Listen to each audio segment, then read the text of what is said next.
Hello and good morning. Thanks for tuning in for another episode of Hoops Talk. I'm your host, Mike DuPont. Thanks for tuning in, however channel you might be following along, on Instagram at Mike Dup, on Facebook at Mike DuPont II, or on YouTube. Don't forget to like and subscribe at Mike is Kinda Funny. Today is Thursday, January 2nd. Let's just dive right in, recapping last night's hoops action. The New York Knicks got a win over the Portland Trail Blazers, 117-93. If you followed yesterday's episode of Hoops Talk, that didn't surprise you too much because we did preview that game, and we did let our listeners know to anticipate a little bit more of an eager matchup, a little bit more of an eager experience from those New York Knicks. Giving a showing for the return of Carmelo Anthony. The New York Knicks did get a win, 117-93. One name that we threw out yesterday, Julius Randle, did lead the way with 22 points and 13 rebounds. Also off the bench, a bit of a surprise, Mitch Robinson with 22 points, 11 for 11 from the field. Did not miss a shot off the bench. Kudos to him and his performance. Carmelo Anthony, we'd be remiss if we didn't give a shout out to him in his return to Madison Square Garden. Carmelo Anthony did finish with 26 points. One bit of struggle in the mix, one straggler, if you will, Damian Lillard with 11 points on 20 shot attempts. Tough game for Dame Lillard. Hopefully he'll bounce back. He did have a rough one last night, also in hoops action. Probably the game of the night, if you will. Let me know in the comments if you were paying attention to the league last night. Let me know what you thought was the game of the night. But the game of the night, in my opinion, we're moving forward. The Milwaukee Bucks got a win over the Minnesota Timberwolves, 106-104. It took all of 32 points and 17 rebounds from Giannis Antetokounmpo for the Milwaukee Bucks to pull out a 2-point win over Minnesota without Karl Anthony Towns. And keep that in mind because we're going to mention that name here a little bit later for my gamblers out there. It took all of 32 points and 17 rebounds from Giannis Antetokounmpo to get a 2-point win. The defending league most valuable player. To get a 2-point win over the Minnesota Timberwolves without Karl Anthony Towns. 7 players for Minnesota finished in double figures, led by 22 points from Shabazz Napier. 4 of those players in double figures came off the bench. Kudos to Minnesota for putting together a balanced attack. Also in action, the Los Angeles Lakers remain atop the Western Conference as LeBron James finished with his 8th triple-double of the season, helping the Lakers en route to a 117-107 victory over the Suns. It was a bit of a blowout to begin, but the Phoenix Suns did fight their way back into it in the fourth quarter. For those of you who might have been following along out there, for those who might have been watching on NBA TV, or if you might have been watching locally, that was an interesting follow because it did start off rather ugly. It got to about 30 points, maybe 30 plus, 30 pushing 35. It got pretty ugly, but Phoenix did not run away. They put their head down. The game was not over. Everybody out there, anyone who knows the sport, has experience with the sport, knows that it's a game of runs. And Phoenix put their head down and they grounded it out and they got their way back into the game. After being down by as many as 30 plus, they only lost by 10. And in that fourth quarter, they were competitive. They did fight their way back into it. Give you an update: DeAndre Ayton did play last night. He has been slowly.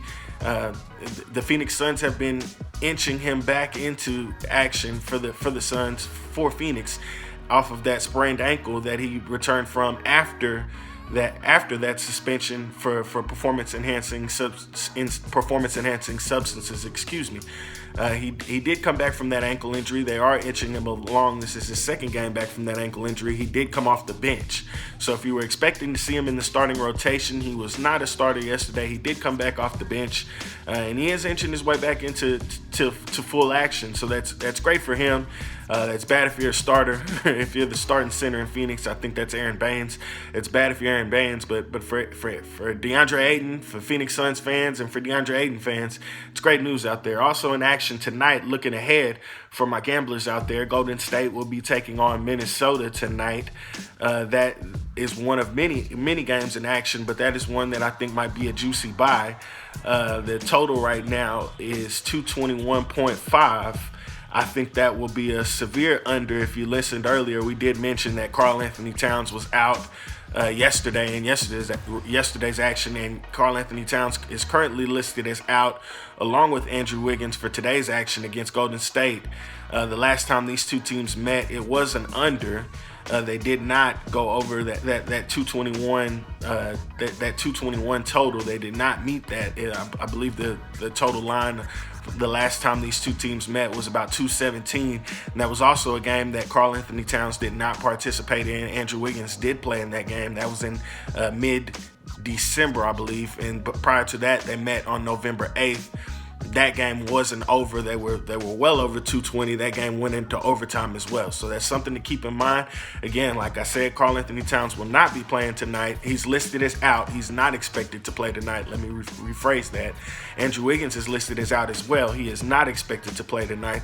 Those are two reasons why I think for those out there who might be thinking of getting a bet in, getting a line, looking at those lines before they close, I think that Minnesota might be an interesting bet tonight. Again, we make our own choices. We're all adults, but if you're looking for a juicy buy tonight, that might be one. We'd be remiss if we didn't send our thoughts and condolences to the league office following the loss of former league commissioner David Stern. David Stern was the commissioner of the NBA for spanning over 3 decades, most known for several throughout his career, growing the game not only globally but also growing the game here in a way that our fans are able to embrace and appreciate the culture that the league has put forward, highlighting a few things that he's done. David Stern did introduce the Dream Team in Barcelona in 1992. A few other things that David Stern has done. He did hand down levy some of the at the time what were the largest suspensions in professional sports following the Malice in the Palace. Ron Artest did get, I believe, 86 games following that episode. Also, David Stern was one who implemented a dress code into the NBA in 2005, 2006. Now it is it is required if you are sitting on the bench at an NBA game and you're an NBA player and you're not playing, you have to wear a sport coat on the bench. David Stern was the one who implemented that rule. Again, our thoughts, prayers, and condolences to the Stern family and to the league offices. Thank you for tuning in. Have a blessed day.